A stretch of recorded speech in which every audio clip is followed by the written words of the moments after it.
Former President of India, APJ Abdul Kalam, the missile man who became popular as People's President, died on Monday evening at Bethany Hospital after he suffered a massive cardiac arrest and collapsed while delivering a lecture at Indian Institute of Management, Shillong. Our team of students and staff at WMA mourns for the loss with the rest of the country. Student Shiva Sharma shares Dr. Kalam's childhood in poverty and his early struggles. Dr. Avul Pakir Jainuluddin Abdul Kalam was born in the year 1931 on October 15th in Rameshwaram, Tamil Nadu, in a family with very modest means.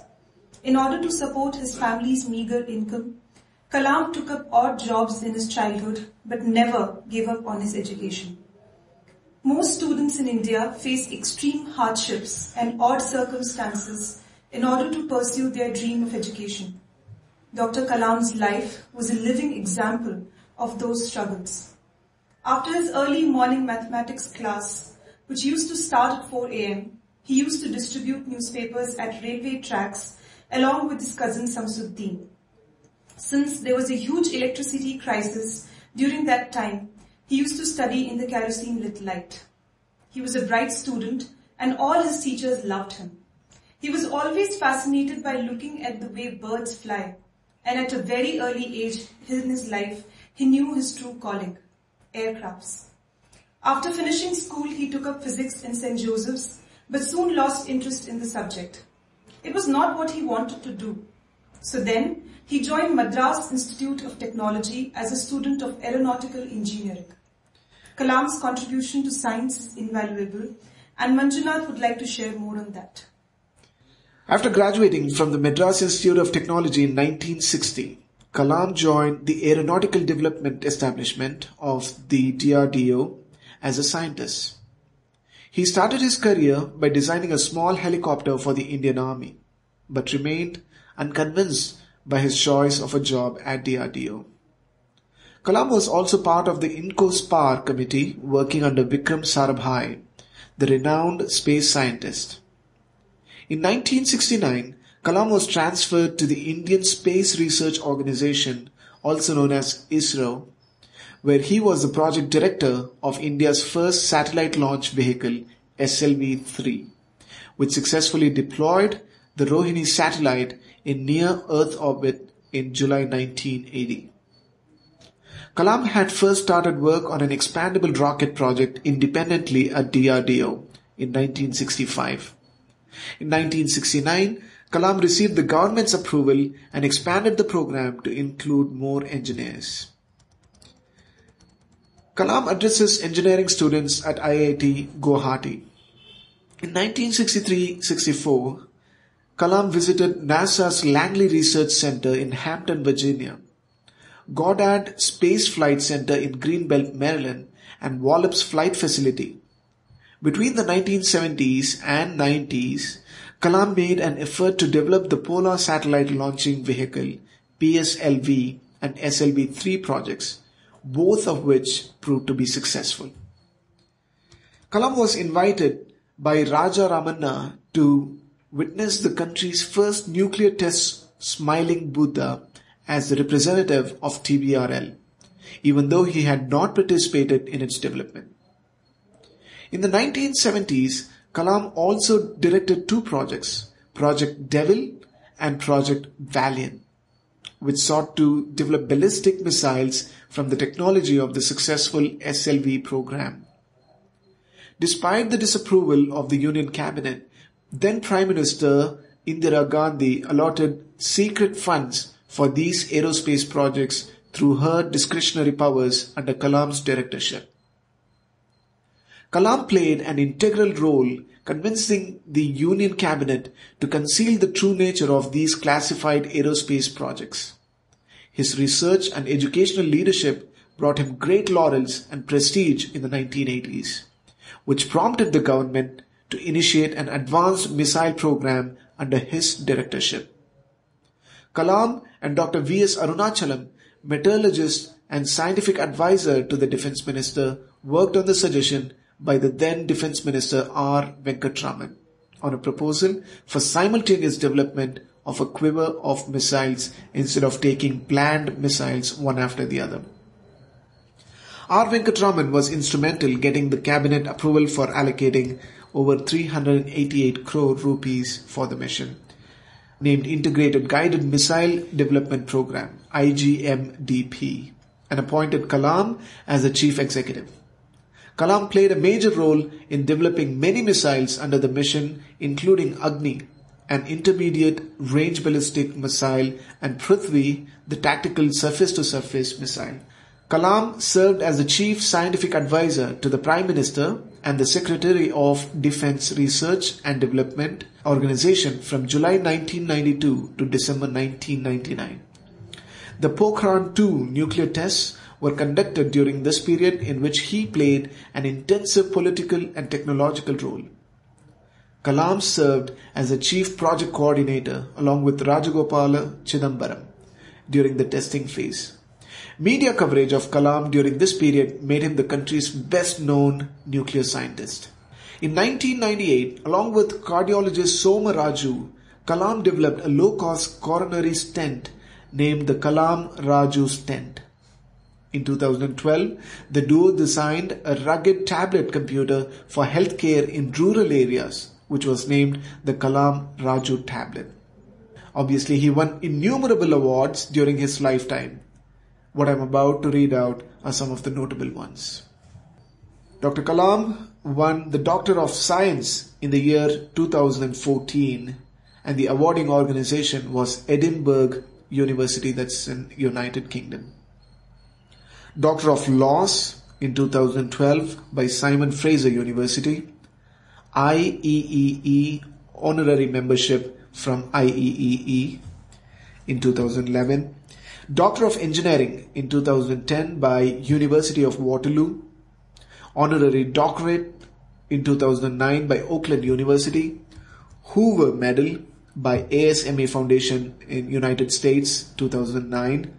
International Von Karman Wings Award, California Institute of Technology awarded him in 2009. Doctor of Engineering Honours Causa by Nanyang Technological University, Singapore in 2008. Doctor of Science by Aligarh Muslim University, Aligarh in 2008. Honorary Doctorate of Science and Technology by Carnegie Mellon University in 2007. King Charles II Medal by Royal Society, United Kingdom in 2007. Honorary Doctorate of Science by University of Wolverhampton, United Kingdom. In 2000, he was even awarded Ramanujan Award by Alva's Research Center, Chennai. Veer Savarkar Award in 1998 by Government of India. Indira Gandhi Award for National Integration by Indian National Congress in 1997. The coveted Bharat Ratna Award by Government of India in 1997. Distinguished Fellow by Institute of Directors, India in 1994. Padma Vibhushan Award from the Government of India in 1990. Padma Bhushan Award by Government of India in 1981. Dr. Kalam's death is a huge loss for the nation. We will miss you, sir. May your soul rest in peace. Jai Hind. Hello and welcome to the 8th episode of Digital India podcast on FIR Podcast Network. This show is weekly updates brought to you by staff and students of Web Marketing Academy, and I am your host Mansi. This show gives you the latest updates in the digital marketing world in India. Today is the 28th of July 2015 and we are giving you the updates of the last 7 days. Here are the major headlines. Cloud plus mobile is equal to supercharged growth for small businesses. That is what Google has to say in a study. The second story we have is about Virat Kohli and Jack Sparrow's lookalikes have a social media Twitter day, and what a role they're having. And the third story is about Mantri or not. Sushma Swaraj's Twitter tweak sparks off a lot of rumors. The changes in the lines meant it all. And the fourth story we have is about sponsors assessing risk exposure as the brand IPL takes a massive hit. Here are the detailed stories. The first story we have for today is from Google India, and their blog is talking about how Cloud Plus Mobile is giving out supercharged growth for small businesses.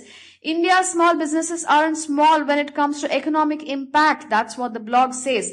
They employ over 106 million people, make up almost a quarter of the workforce, and contribute close to half of nation's manufacturing output. As the country looks to drive growth, create jobs, and increase exports as a part of Digital India initiative, we teamed up with Deloitte to see how cloud and mobile tools could help small businesses support these national goals, and the results are striking. The new report, Connected Small Businesses Unlocking India's Digital Potential, finds that businesses that use cloud and mobile tools are more profitable, more innovative, export more, and have happier, more productive staff. Compared to the offline businesses, these that use cloud and mobile tools grow 27% annually, are 4 times more innovative, and are 65% more likely to be exporting. They also create jobs. 84% said they are hiring. With employees at these digitally engaged businesses are 6 times more satisfied with their work and 9 times more collaborative. It's clear that technology decisions are impacting more than the bottom line. They are also creating happier and more productive employees. That's what a study says by Google in association with Deloitte.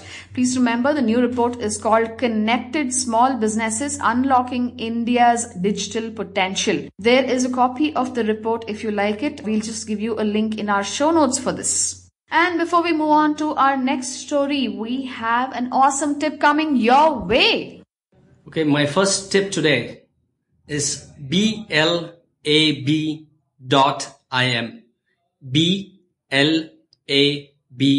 blab.im. Here's what we did the other day. We were doing some Periscope and we were commenting on Periscope. We were chatting in Periscope, but we thought it would be nice if we can see the other person. The nature of Periscope is like one person periscoping and others get to interact in text. So one of our audience gave this nice tool, which is called blab.im. So what we did is, what this BLAB does is, you go and sign up. It's like a chat, a video chat or a Skype. It brings in 4 or 5 people together. So while we were doing the Periscope, we were also interacting on the desktop in this platform. So it is like a Google Plus Hangout on air, where you can have 4 or 5 people come in a webcam. It's a pretty cool tool. Check it out. It's blab.im. The second story we have for today is from ndtv.com, and it's an offbeat story. They're talking about how Virat Kohli and Jack Sparrow's lookalike are having a role on social media. Not one but 2 celebrity lookalikes have social media set on fire within days of each other. First is Virat Kohli, who is no stranger to the limelight. Of course, there's a lot of controversy. His public appearance with girlfriend Anushka Sharma walking hand in hand in the red carpet on the Vogue Beauty Awards is causing quite a stir. A little bit of that glory is being reflected into a young Pakistani man, name unknown, but wearing the Pakistani team jersey, who looks exactly like Virat Kohli. Twitter sensed a real-life Ramesh Suresh moment. If you didn't know what Ramesh Suresh moment was, you should look at the Cadbury 5-star ad. Twitter sensed a real-life Ramesh Suresh moment when they spotted this man's picture on social media when he looked exactly like Virat. Some have even suggested the resemblance might extend to the young man's batting skills. Now, even before anyone can come up with an answer for that, someone on Facebook found a Captain Jack Sparrow reincarnate in India. And what was he doing? He was pulling a rickshaw. Shiver me timbers. The resemblance is uncanny. It actually looks like Jack Sparrow gave up the seas and the black pearl for Indian roads and a rickshaw. Well, in our show notes, we have a link for this. You have to see the two photographs, both Virat Kohli and Jack Sparrow. And trust me, really the resemblance is uncanny. That was an interesting story from ndtv.com. And before we move on to the next story, we have another awesome tip coming your way. We all know that videos are getting popular and we are focusing more on videos. I want to share one or two tips for videos. For Periscope, for example, the initial few seconds are important. When I say important, that the initial whatever you are focusing on becomes the thumbnail for your Periscope. So instead of focusing on something boring, if you focus and hold it for a second before you get started, focus on some interesting things, maybe interesting art or maybe something different. So the screenshot, and keep it relevant, of course, that becomes the thumbnail for your Periscope. And basically, when people see a good image, they tend to watch your Periscope videos. Not only for Periscope, it is applicable even for your Facebook videos or any kind of videos for that matter, YouTube. The initial few seconds matter. So try to make it interesting. And the third story we have for today is from the Times of India. Mantri or not? Mantri means minister. Minister or not? Sushma Swaraj's Twitter tweet sparks off rumors. External Affairs Minister Sushma Swaraj, in the eye of a political storm in the wake of Ladith Gate, has found herself in the middle of yet another controversy. Social media on Wednesday pounced on the fact that the foreign minister's Twitter bio was bereft of the earlier line, Foreign Minister, Government of India. Through the day, Sushma's Twitter bio went through two more changes, clearly wilting under the intense media speculation about whether the change presaged a potential change in her ministerial status. By early evening, Sushma had restored the foreign minister bio profile. Later in the evening, though, this was clarified further, saying it is a personal account of Sushma Swaraj, the Minister for External Affairs, India. Wow. Just those small little tweaks in the profile and people are going to jump on her. And yes, of course, looking at all the controversies and suddenly you've got her designation missing from her Twitter profile. What else do you want us to do? Not ask questions? Well, since social media is the first place where news happens and news is broken, any change obviously does matter, and that's where we're going to pounce on people for changing and wanting to see if there's news. Well, that's an interesting story we had, and before we move on to the next story, we have another awesome tip coming your way. My third tip for you today is Facebook video ads. You know, you can create multiple videos in your video ads. So if you can create different versions of the same video for different target audience, which can relate to that audience, the click-through or the video views will be much higher. When you come up with video ads, think of different versions of the same video for different audience. Same video, different version for different audience. Thank you. And the next story we have is from the Economic Times, and they're talking about how sponsors assess risk exposure as the brand IPL takes a massive hit. At a time when one comment on social media can wipe off millions on the capital market, the Indian Premier League may just be at a substantial risk if the National Cricket Board doesn't take immediate corrective action, say risk advisors. IPL is just a nomenclature. So, while the 20-over cricket as a sport may not be impacted as such, IPL may see its brand value erode due to the recent controversy that's about match fixing and betting. The only way right now for the BCCI is to come out in the open with honest communication and basically also distance itself from the controversy, said a partner for risk advisor at a consultancy firm. People close to the matter said that some sponsors are already looking at the risk exposure to their brands due to the IPL controversy. Industry trackers said often the biggest risk for the companies is due to social media and the way consumers react to information on these platforms. Many companies are already evaluating the reputational risks that social media could pose. Sponsors, even those who are not associated with the teams and the players, are named in the controversy and are assessing their risks, said the partner. Some companies are evaluating reputational risks that could be caused by change in regulations or through information on social media. Several companies today rely on social media to evaluate their brand or product perception. This is said by Mrutyunjay Kapoor, the partner and head of risk consulting at KPMG India. Many in the industry are asking whether IPL could go the Maggie way, where the product's reputation has hugely affected due to just one controversy. According to experts, the inability to react to a situation causing reputational risks could finish a brand.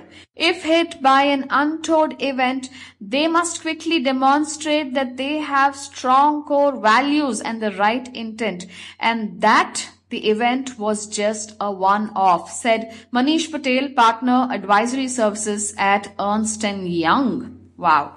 That's a lot of risk management that's trying to happen. That's a lot of analysis that's happening. And finally, public relations, media relations, crisis management is coming to the forefront in India. Brands are even looking at assessing risks even before they get into IPL or sponsoring it or even running IPL contests. And those were the weekly updates. And here is something interesting that we have for our listeners in this episode. I have in my studio Suresh Babu, CEO and founder, Web Marketing Academy. Welcome to the studio, Suresh. Hi. Thank you so much. And we also have Monica with us, who's a faculty at WMA. Welcome to our studio, Monica. Thank you. Today we have a topic of discussion which is completely offbeat when it comes to digital marketing news. But then, yes, it is related to digital marketing. Yes, Suresh, would you like to talk to our listeners about this topic? Sure. I thought maybe it would be nice if we can bring up some of the places or cities or states which is upcoming. In terms not only in digital marketing, but in terms of e-commerce, startups, maybe we'll give an overview of those places. I want to start with Bangalore. Okay. Okay, yes. Bangalore, the Silicon Valley of India, the hub, the place where everything happens. We've been giving news to our listeners on how there are so many startups coming up here, so many venture capitalists who are willing to invest if you say that, hey, I'm going to start in Bangalore. And whether you like it or not, Monica was also discussing about how R&D centers are coming up in India where, international MNCs, international headquartered, all these huge companies and giants wanting to have their R&D centers in India and with a focus on Bangalore. So our Nava Bengaluru is going places. Yes, Suresh, what do we have about Bangalore? It's because of two things, Mansi. One is it's pub city and then it is garden city. Right. I came from a village which is, we don't even know. For us, Chennai was big, but when somebody says to us Bangalore, when I was studying, that's an awesome place to be. That's what the mindset everybody else has got. That is the start. So it starts from there, and everybody thinks that Bangalore is good. It's a friendly place. It's a multicultural place. It is known as Silicon Valley of India. Yes. Because it's all starting up. And like before the show, we were discussing about why it is and the culture of it, the food, the mindset of those VC, venture capitalists and fundings. I have lived more than half my life in the north. And now I'm here since the last 15 years. See, both places have a different value to it. But coming here, I'll talk from somebody that said how they would perceive Bangalore. One is just the weather. Yes. Okay, because North has its extremities of summers and winters, and the weather is the most attractive thing. But even the people who I have met recently, the people who have worked here, gone back, or people who were there and they have come back. Cultural differences are one thing, I am not talking about that. But apart from that, here there is an openness. Yes. Social networking is something which is highly possible here. A lot of people you meet, sometimes you can have conversations in your commute, which can turn into a valuable thing because people are open to building relationships which will convert into something either way. This is something which we find in Bangalore, and that is why the growth is there. You see so many startups. People are receptive to new ideas. Right. A lot of young people are here, and they are very excited about anything new that comes up. They are willing, so a new restaurant they want to go and explore. Anything like that. So a new idea, a new mobile app, they want to explore. Because that mindset is available here, that's why Bangalore is a very, very good destination when it comes to anything. I think it starts off at a very grassroots level, okay? See, I remember the days about 20 years ago. I am a hardcore, Bangalorean, born and brought up here, been here all my life. I used to remember that, these small kirana shops which sold vegetables, okay? I used to remember opposite our house, suddenly there was this Bengali family that came in. And she knew nothing but Bengali and she would manage a little bit with Hindi. So we used to talk in Hindi to them. But when she went to that Bhajiwala, he found it very difficult because he wouldn't understand anything. In less than a week, I saw him converse with her in Bengali. He found somebody who knew Bengali. He learned that little bit of words of, what is it that you require so that he can, she was very uncomfortable. To the length at which Bangaloreans can go to ensure that, everybody who comes here is comfortable, including the language and the culture, is great. You see that hunger to grow. Yes. Exactly. It's something which is very, very palpable in Bangalore. Right. And as you said, the hunger to grow is amazing because as soon as I started speaking Bengali, she got the Bengali friends there. Because it's easier for them also to come and actually buy the vegetables there because he knew that little bit and it was easier for them to converse. Yeah. Okay, so this was a great deal at that time. How adaptable Bangaloreans are when it comes to different cultures and different language. We are highly adaptable. Right. And another thing I'd like to add here is that technology has given this option to people in other cities also, whether we talk about rural places or smaller cities. There also, because technology is available, now who has the hunger to grow? The person who knows that I must break this barrier if I want my business to grow. Now technology is giving people options. There are people who are using translation mobile apps so much, which even your thelawala with the vegetable store, he is also using it because he wants to connect with his audience. Right.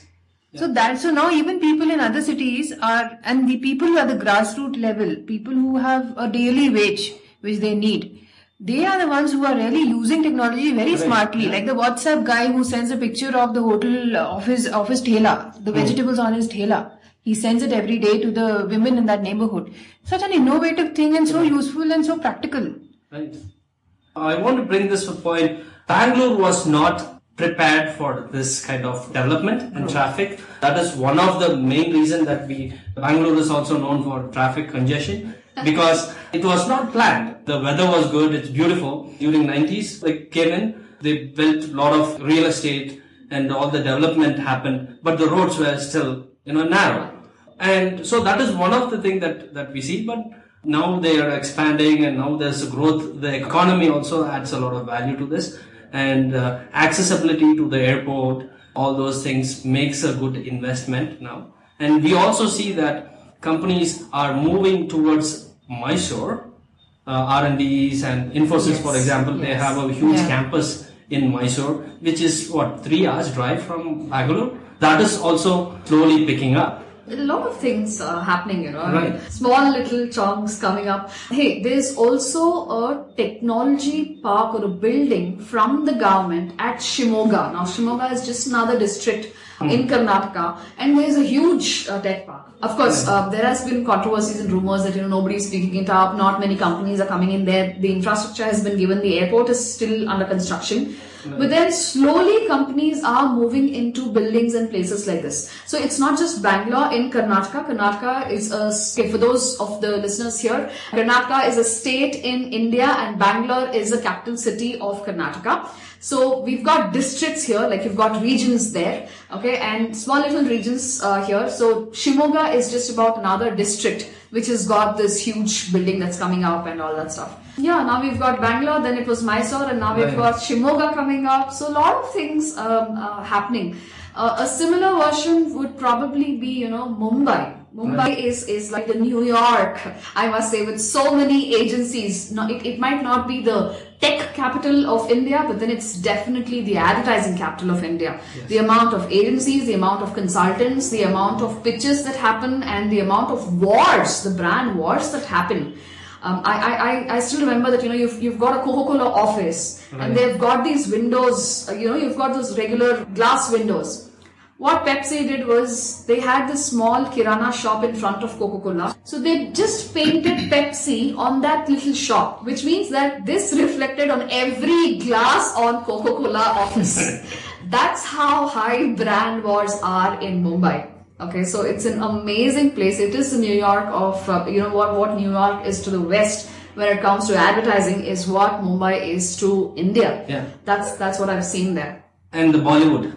Oh, right? yes. So Bollywood also has an impact in Mumbai. Now, I also want to talk, because you're talking about Mumbai, I want to do a small thing that we did. Social Media Week happened in Bangalore.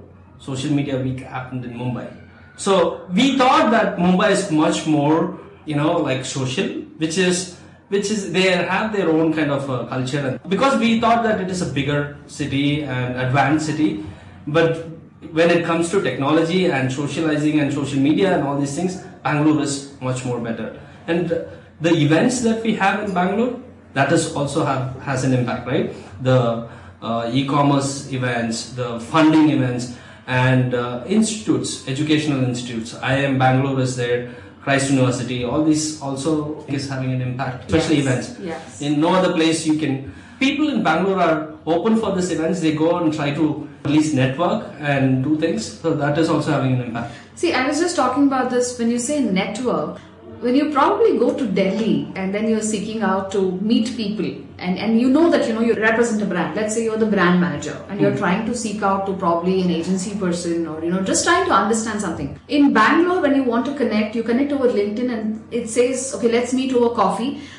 Even the CEO level people, they go out and they might not get out of their office and go and meet the person, have coffee. They'll say, hey, come over to my office. My office is here. Right. And they'll block that 15-20 minutes for you and say, come over. In Delhi, this is not my personal experience, but what I have heard from a couple of people is like, hey, let's meet over coffee. It's 5,000 rupees plus taxes per hour. That's how much it costs. So there, what comes to you as consulting, what comes to you as an advice is never free. In Bangalore, you've got a CEO share the experience, say, hey, you should not be doing this. Right. That's Bangalore culture. That's always been there that, so many people are willing to meet, willing to socialize. There is no money aspect. The commercial aspect is yet to be here. I mean, look at you, Suresh. I mean, look at Web Marketing Academy itself. How many people have come here and taken free advices and gone away, right? And it happens on a daily basis. Correct. The small e-commerce people who have just started up, wanting to see what they want to do, they all just come here, sit free. They ask for help from students. They get their projects done here for free.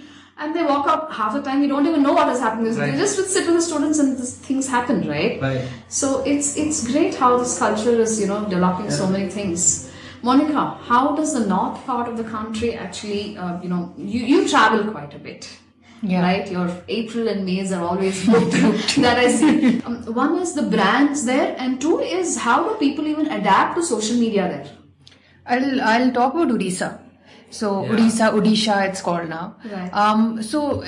I go there to a very small city called Barampur. Okay, it's a very small city. Over there, I don't see much, but last time I was searching for ACs for my father, and I was telling about Flipkart, and Flipkart did not ship to Barampur. I don't know whether they do it now. Home Shop 18 was the only one. So anything I had to send used to go up through Home Shop 18. When I was searching for ACs, what I found was that there is one e-commerce store in Bhubaneswar which ships only to Odisha. Okay. Awesome. It's a good concept, Yeah. So Bhubaneswar is the capital of Odisha. Right. And if they have an e-commerce thing going, obviously they are doing digital marketing. Definitely. Naturally, they know people are online and this is it's one of the places where, you don't see development happening very fast. Correct. So if it can happen in a place like Odisha, it can certainly happen anywhere. No, I think India as a country, let me tell you, we are the most innovative when it comes to using technology and things Yeah, like so that. that's what I was saying, that, technology has given people that extension. Correct. So they had the will and the desire to do it, but they were not getting the avenue. Now the infrastructure around the world, around the country has improved. Right. So rural India has been adopting the internet faster than urban. Right. That just came out, right? Yes. So when we are reaching out like this, and then a lot of these will come up. Now Pune has become a very different story from what it used to be. Yes. Started off with the companies, but today even digital marketing agencies, you're saying, right? Big time, yes. That we see a lot of digital marketing agencies there. Small little entrepreneurs. Yes. I mean, look at this. Our own brainchild Sujit, right? Yeah. He came here all the way to do one course. He finished our course and he went back. He was 17 when he did the course, digital marketing course. Okay, now he is 18. When he went back, he wanted to do his studies. So he's continuing his engineering, but then he has got an agency of his own now. Exactly, digital marketing Pune, agency. right? Yes. Pune. Yeah. Yes. Like, wow, okay, at 18 you want to start an agency of your own is huge. So I was like, wow. And the thing is, see, everybody, the small business owners also understand that I must have a website. Correct. So the thing is, they understand only that much. I must have a website. They get a website, and beyond that, they don't see how that website is supposed to work for them. So if you take each of these as an opportunity, then through the whole country, there are opportunities like this Correct. that will be available. And those with education, they can go there and they can spread the message. See, I think the government also giving for each state. Government is also helping now, seeing each other development. That is also having an impact. For example, Kerala. Yes. Government is helping big time. I mean, they have a IT park which is in Cochin, I think. Right. Yeah, so that is coming up. I've seen a lot of people who are outsourcing to Kerala, and which is nobody talks about it. But that's a upcoming place for Kerala is a cash cow. One is, here are people who are willing to invest because they have the money. And two is, it's a relatively new field where nobody is doing anything there. Okay, I don't see digital marketing agencies as much as we see, at least even in Hyderabad. It's slowly picking up and all that. It's quite a capital and all that stuff. But then Cochin, there was nothing actually. But today, it's a whole different ball game. Yeah. So that brings up a point of Facebook, Twitter, Google having offices. I know in Bangalore they have offices. LinkedIn, for example. Right. I mean, all of them have an office. The big fives have their offices, and they have multiple offices in Bangalore. That's one thing. Apart from that, in Hyderabad, all of them have, right? Have their offices. I know Facebook has got only in Hyderabad, Yes. not in Bangalore. Not in Bangalore. Twitter R&D is going to come up in Bangalore. In Bangalore, yes. Right? Google, of course, everywhere. Mumbai, Noida, and Bangalore, and Hyderabad. Yeah. Another good place that would be of interest for somebody who wants to, target places where they feel they have a career scope. Gujarat. Oh, Today? exactly, yes. Their infrastructure is strong. The way the government supports anybody who wants to do something new in Gujarat is very strong. Right. Yeah. If you think cornophilia, it's in a small city near Vadodara. Yes. Okay, it's not even in Ahmedabad where you have more of the infra. Correct. So Vadodara, I've been there. So the culture is very different. Gujarat also, the culture is very, very progressive. There are people who are doing businesses. The ladies who are at home are actually doing businesses. Right. They make a lot of stuff and then they sell it. Right. So that culture is there. And with it, it's like, you have a process going and then you have technology and then you combine it and then you realize, wow. How about Chennai? Chennai, I'm not too sure. As in, see, I have met a couple of people, consultants and digital marketing agencies there for sure. But not many. The numbers don't throw up on your searches. Okay, there are not too many. There are a couple of them, and all these are your traditional agencies, the media buying agencies, which have started the digital wing as well. So that's how it is. I haven't seen something Because of the weather. It's hot. It's very hot. Yes, yes. They do have BPOs and other, but when it comes to digital and social, not much happening because most of them come here to Bangalore. Yes. That's an excuse for them to, Move right, exactly. And we also see a lot of students coming from Hyderabad, from Chennai, coming here, and it's a good place. Again, it's a pub city. They come on the weekend, they give an excuse. Another thing which I just like to add here, digital marketing by its own nature, because it's all based on in the internet. Wherever you are, you can still serve people. across the country, across the world. It doesn't turn into a barrier. So even if you are in a small city, in a state where you just need to have the internet, basically, and after that you have access to the whole wealth, and you can actually build connections. I have done it myself. I have worked with people in Mumbai, with Delhi. But have you seen the way that people actually from other cities, like for example, let us say Chennai and Bangalore, I still see a huge difference the way they browse the internet, they use the use of social media, even though they can, but still they are not. But here what happens is, Bangalore, a friend of mine will come and say, did you know about Periscope? Did you know about Beam? Did you know about all these things? So what we get is, we get exposure. I'm not only saying Bangalore, maybe Mumbai and Delhi and other places too. But whereas in those places, it's still, there's not much. But then there are users. Consumers are everywhere, even in smaller places. So the market is there. So wherever I may be as a digital marketer, I can still work to run a campaign and target them. Correct. So that's what I'm saying. The digital marketing in itself, if I'm talking about a career in digital marketing, even if you're in a small place, that should not restrict you from run big. Because the more you target these places, there's lesser competition, in fact. Right. You can see faster results. Yes. In a place like Bangalore, if I have to compete for anything, there is already so much competition. So for these people who are targeting those kind of areas, wherever they may be, the internet gives them the facility to reach out. And you have a wealth of information already available.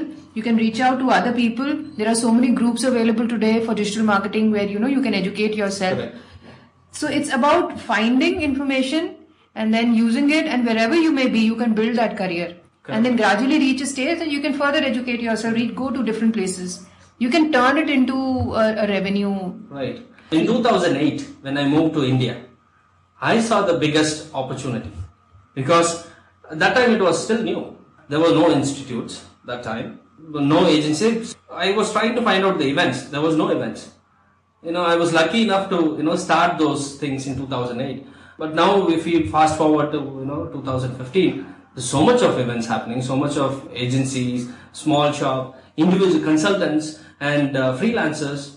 Everybody. So for example, a college student in Bangalore gets so much exposure just by the events which are happening because of external speakers. Yes. But a tier 2, tier 3, how many opportunities do they get? If I remember my college days, it's like, oh my god. I know. It was like Nothing. We didn't even think that this was a possibility. You laugh. I didn't know IIMB until I moved to India in 2008. I did not know what IIMB is, how popular IIMB is, because we did not get exposure in my college about IIMB. True. There is nobody telling you about what's beyond your education. There is nobody telling you there is a world outside. Correct. That is where you have to ultimately live, survive, build a career and thrive. Right. That is what people are not telling. So thankfully it's happening here, it's happening in other colleges as well. So one thing which I really hope will happen is that, like you were talking about, speakers. So we should have speakers and who actually go to the smaller cities and create exposure. Correct. And then, because it's a matter of knowing. When you don't know, so the internet is one thing. We didn't have a lot of access to the internet also, so that restricted our exposure. Today people have exposure, but even so, getting somebody to speak there is a different experience. Yeah. Today we were discussing about this study which speaks about toppers calling internet So in a UP, distraction.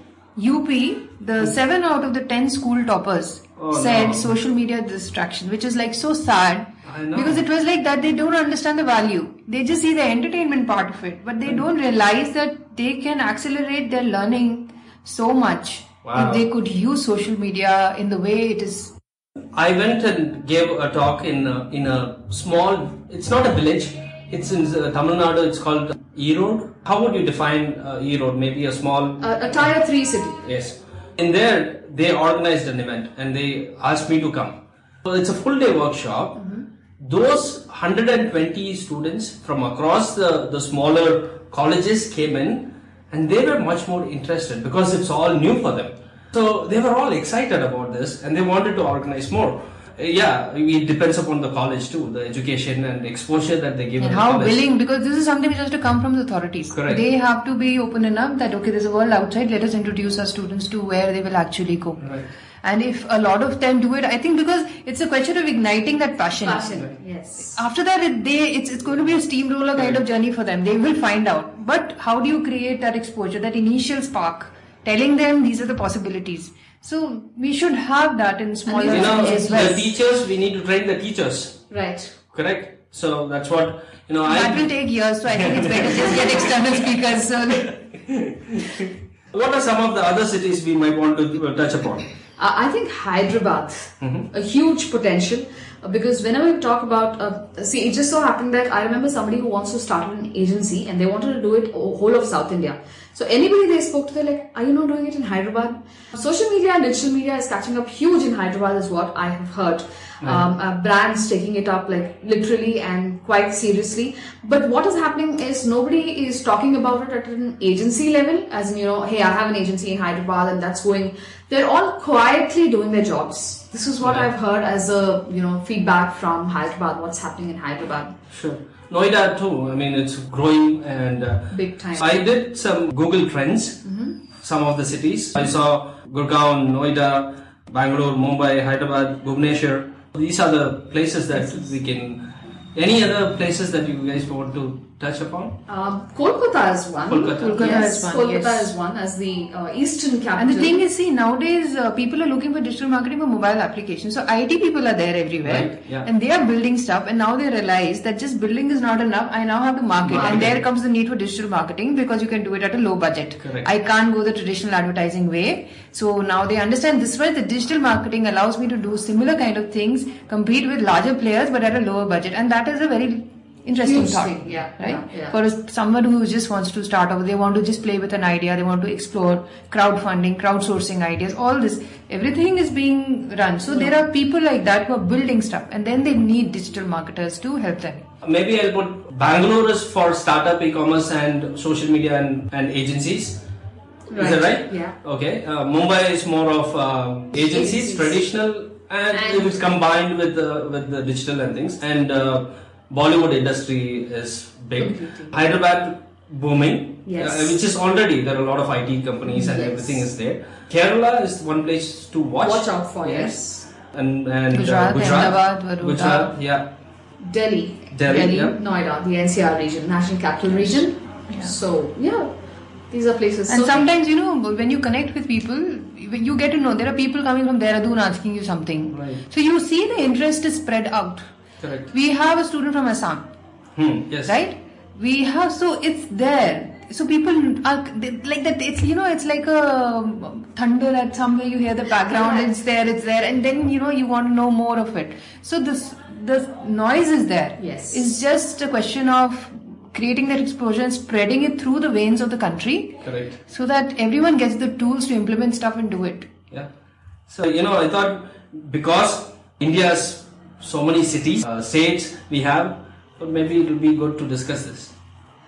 Yeah. Awesome. So all of our listeners who are listening to us, if you're a digital marketing professional or want to do something in digital marketing, now you've got a list of cities in India that you can actually look forward to, learn about, and want to actually even settle down if you want to. So those were the list of cities. Thank you so much, Suresh, for coming on the studio. Yes, I got something to. If somebody who's coming to, I know a lot of my friends are coming to India to speak and to visit some of the colleges. If they come to India, or not only just Bangalore, if they come to India, we would be happy to help them or connect with the right person. Or if they want to come and speak in, for example, in Bangalore, we can conduct events if somebody is coming. It's easy for us to conduct event, and it's easy for us to have a guest sessions in colleges, the top B schools we can have. So we're just extending that offer to anybody who's listening. Wow, that's awesome. That's quite an open invite for everybody who's listening. Yes, here's an opportunity. If you want to make the best of it, all you have to do is get connected with us. Thank you so much, Suresh, and thank you so much, Monica, for coming on the show. Since it's a new show, it would be of great help if you could share your ratings and reviews. Please give us your feedback. For those of you who are listening to us and have something to say, you can leave a comment in the comment section below, and you could get in touch with us on SURESH, that's Suresh at Web Marketing Academy academy.in. I hope you've enjoyed the weekly updates. Catch you same time next week. Until then, this is Mansi signing off with a bye-bye.